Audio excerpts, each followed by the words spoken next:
ଆଜିର ପ୍ରଥମ ମୁଖ୍ୟ ଖବର, ରାଜ୍ୟର 3.5 କୋଟି ଲୋକଙ୍କୁ ଆୟୁଷ୍ମାନ କାର୍ଡ ମିଳିବ ଓ 1.3 କୋଟି ପରିବାରକୁ ଯୋଜନାରେ ସାମିଲ କରାଯିବ ବୋଲି ସ୍ୱାସ୍ଥ୍ୟମନ୍ତ୍ରୀ ମୁକେଶ ମହାଲିକ ସୂଚନା ଦେଇଛନ୍ତି।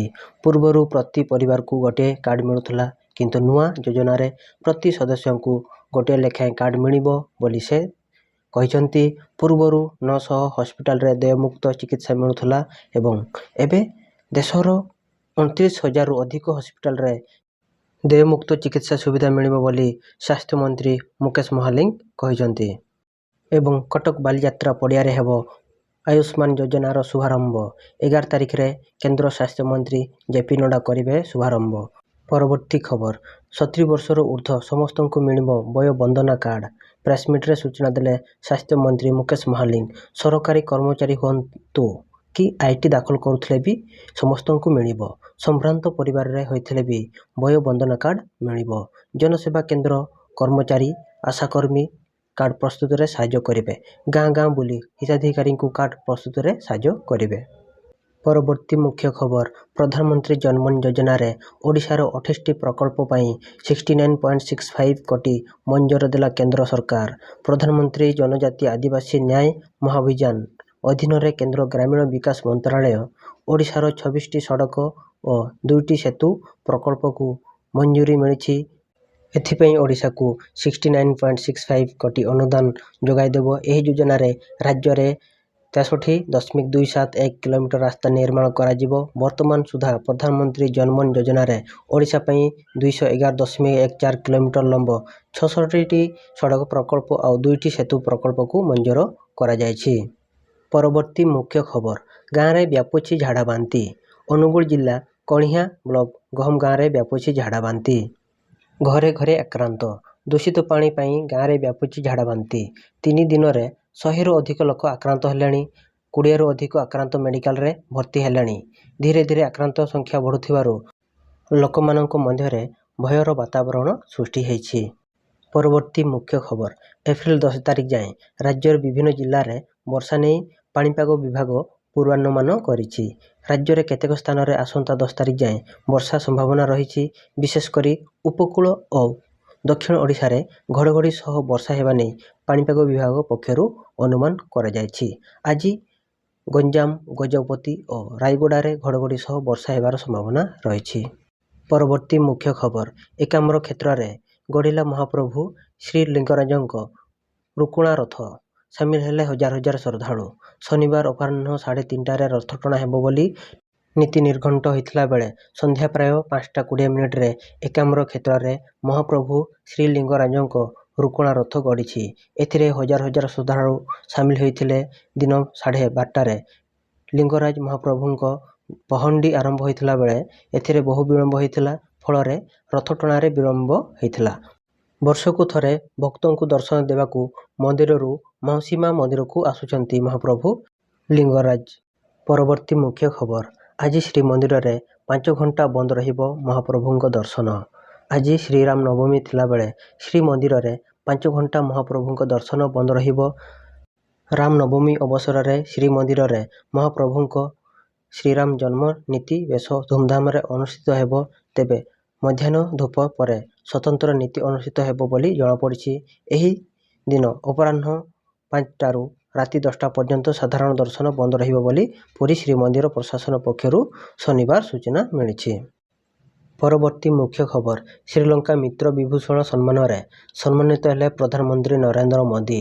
ପ୍ରଧାନମନ୍ତ୍ରୀ ନରେନ୍ଦ୍ର ମୋଦିଙ୍କୁ ଶ୍ରୀଲଙ୍କାର ରାଷ୍ଟ୍ରପତି ଅନୁରା କୁମାର ଦିଶାନାୟକେ ଶ୍ରୀଲଙ୍କା ମିତ୍ର ବିଭୂଷଣ ସମ୍ମାନରେ ସମ୍ମାନିତ କରିଛନ୍ତି, ଯାହାର ଫଟୋ ପ୍ରଧାନମନ୍ତ୍ରୀ ନରେନ୍ଦ୍ର ମୋଦି ସେୟାର କରିଛନ୍ତି।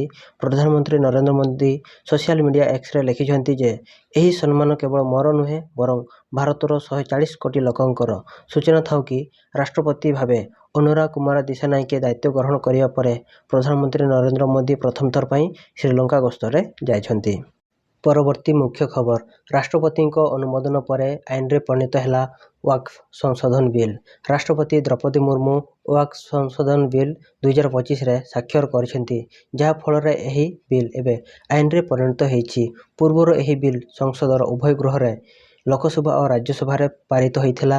ଲୋକସଭାରେ ଏହି ବିଲ୍ ସପକ୍ଷରେ 288 ଜଣ ସାଂସଦ ଭୋଟ ଦେଇଥିଲା ବେଳେ ବିପକ୍ଷରେ 232 ଜଣ ସାଂସଦ ଭୋଟ ଦେଇଥିଲେ। ସେହିପରି ରାଜ୍ୟସଭାରେ 128 ଜଣ ସାଂସଦ ବିଲ୍ ସପକ୍ଷରେ ଦେଇଥିଲା ବେଳେ 95 ଜଣ ସାଂସଦ ବିପକ୍ଷରେ ଭୋଟ ଦେଇଥିଲେ।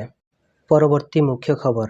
ବିଗତ 7 ମାସରେ ବିଏସ୍ଏନ୍ଏଲ୍ ସହ ପ୍ରାୟ 55 ଲକ୍ଷ ନୂଆ ଗ୍ରାହକ ଯୋଡ଼ି ହୋଇଥିବା ନେଇ କେନ୍ଦ୍ର ଦୂରସଞ୍ଚାର ମନ୍ତ୍ରୀ ଜ୍ୟୋତିରାଦିତ୍ୟ ସିନ୍ଧିଆ ରାଜ୍ୟସଭାରେ ସୂଚନା ଦେଇଛନ୍ତି। ସେ କହିଛନ୍ତି ଯେ କମ୍ପାନୀ ତା'ର ଗ୍ରାହକମାନଙ୍କୁ ଉତ୍ତମ ସେବା ପ୍ରଦାନ କରିବା ପାଇଁ ନିରନ୍ତର ଭାବରେ ସେବାରେ ସୁଧାର ଆଣୁଛି। ସୂଚନା ମୁତାବକ ଜୁନ୍ 2024ରୁ ଫେବୃଆରୀ 2025 ମଧ୍ୟରେ କମ୍ପାନୀର ଗ୍ରାହକ ସଂଖ୍ୟା 8.55 କୋଟିରୁ ବୃଦ୍ଧି ପାଇ 9.1 କୋଟିରେ ପହଞ୍ଚିଥିବା ଜଣାପଡ଼ିଛି। ପରବର୍ତ୍ତୀ ମୁଖ୍ୟ ଖବର। ତେଲେଙ୍ଗାନାରେ ଆତ୍ମସମର୍ପଣ କଲେ ଛତିଶଗଡ଼ର 86 ଜଣ ମାଓବାଦୀ। ତେଲେଙ୍ଗାନାରେ ଛତିଶଗଡ଼ର 86 ଜଣ ମାଓବାଦୀ ଆତ୍ମସମର୍ପଣ କରିଥିଲା ବେଳେ ଏମାନଙ୍କ ମଧ୍ୟରେ 20 ଜଣ ମହିଳା ମାଓବାଦୀ ଥିବା ସୂଚନା ମିଳିଛି। ଆତ୍ମସମର୍ପଣ କରିଥିବା ସମସ୍ତ ମାଓବାଦୀ ଛତିଶଗଡ଼ର ବିଜାପୁର ଓ ସୁକମା ଅଞ୍ଚଳର ହୋଇଥିବା ଜଣାପଡ଼ିଛି। ଜଙ୍ଗଲରେ ଏଭଳି ହିଂସ୍ର ଜୀବନ ଛାଡ଼ି ସେମାନେ ସେମାନଙ୍କ ପରିବାର ସହ ବାକିତକ ଜୀବନ ବିତାଇବାକୁ ଆତ୍ମସମର୍ପଣ କରିଥିବା କହିଛନ୍ତି। ତେବେ ସମସ୍ତଙ୍କୁ ଆର୍ଥିକ ସହାୟତା ପ୍ରଦାନ କରାଯାଇଥିବା ବେଳେ ଆତ୍ମନିର୍ଭରଶୀଳ କରାଯିବ ବୋଲି ପୋଲିସ କହିଛି। ପରବର୍ତ୍ତୀ ମୁଖ୍ୟ ଖବର। ଜମ୍ମୁ କାଶ୍ମୀର ସୀମାରେ ଯବାନଙ୍କ ଗୁଳିରେ ପାକିସ୍ତାନୀ ଅନୁପ୍ରବେଶକାରୀ ନିହତ। ଜମ୍ମୁ କାଶ୍ମୀର ସୀମାରେ ବିଏସ୍ଏଫ୍ ଯବାନଙ୍କ ଗୁଳିରେ ଜଣେ ପାକିସ୍ତାନୀ ଅନୁପ୍ରବେଶକାରୀ ନିହତ ହୋଇଛି।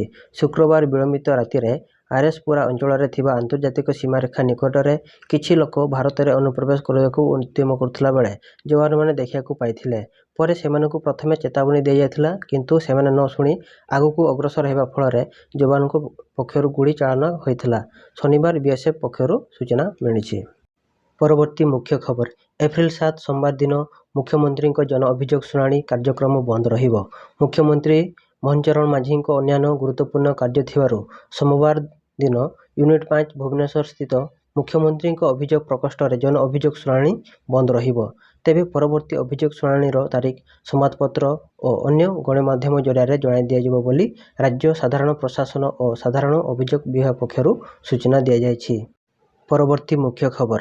ଶିମିଳିପାଳରେ ଆରମ୍ଭ ହେଲା ବାଘ ଗଣନା, 8 ଦଳରେ 85 କର୍ମଚାରୀ ସାମିଲ। ଗତକାଲିଠାରୁ ସର୍ବଭାରତୀୟ ସ୍ତରରେ ବାଘ ଗଣନା ଆରମ୍ଭ ହୋଇଥିଲା ବେଳେ ଶିମିଳିପାଳରେ ମଧ୍ୟ ଏହି ପ୍ରକ୍ରିୟା ଆରମ୍ଭ ହୋଇଛି। ବନ ବିଭାଗ ପକ୍ଷରୁ ଏଥିପାଇଁ 8ଟି ଦଳରେ 85 ଜଣ କର୍ମଚାରୀଙ୍କୁ ନିୟୋଜିତ କରାଯାଇଛି। ସେମାନେ ଜଙ୍ଗଲରେ ବାଘର ପାଦଚିହ୍ନ, ଆମ୍ବୁଡ଼ା ଚିହ୍ନ ଓ ମଳମୂତ୍ରର ନମୁନାରୁ ବାଘ ଗଣତି କରିବେ ଏବଂ ଏଥିପାଇଁ ଟ୍ରାପ୍ କ୍ୟାମେରା ସହ ଏଆଇ କ୍ୟାମେରା ମଧ୍ୟ ବ୍ୟବହାର କରାଯାଇଛି। ଏହାପରେ NTCAକୁ ରିପୋର୍ଟ ଦିଆଯିବ ଏବଂ 2026ରେ ଗଣନା ରିପୋର୍ଟ ପ୍ରକାଶ ପାଇବ। ପରବର୍ତ୍ତୀ ମୁଖ୍ୟ ଖବର। ହାଇତି ବିଦ୍ରୋହୀଙ୍କ ଉପରେ ଆକ୍ରମଣ କଲା ଆମେରିକା। ହାଇତି ବିଦ୍ରୋହୀଙ୍କ ଉପରେ ଆମେରିକା ଜୋରଦାର ଆକ୍ରମଣ କରିଛି।